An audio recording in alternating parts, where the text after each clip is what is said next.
شروع اللہ کا نام لے کر جو بڑا مہربان نہایت رحم والا ہے۔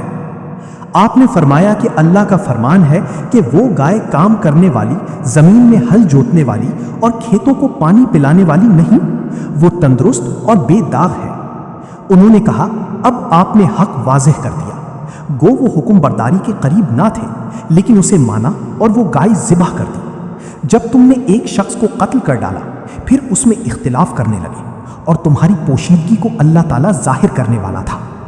ہم نے کہا اس گائے کا ایک ٹکڑا مقتول کے جسم پر لگا دو، وہ جی اٹھے گا۔ اسی طرح اللہ مردوں کو زندہ کر کے تمہیں تمہاری عقل مندی کے لیے اپنی نشانیاں دکھاتا ہے۔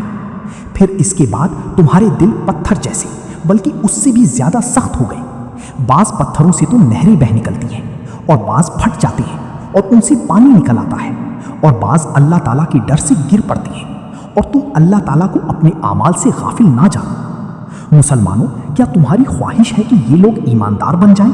حالانکہ ان میں سے ایسے لوگ بھی ہیں جو کلام اللہ کو سن کر عقل و علم والے ہوتے ہوئے پھر بھی بدل ڈالا کرتے ہیں۔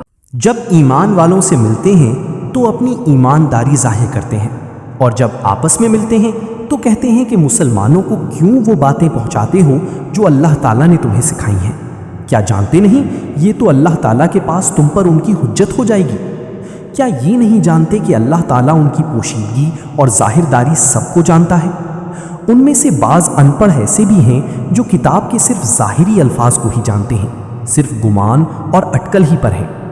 ان لوگوں کے لیے ویل ہے جو اپنے ہاتھوں کی لکھی ہوئی کتاب کو اللہ تعالیٰ کی طرف کی کہتے ہیں اور اس طرح دنیا کماتے ہیں۔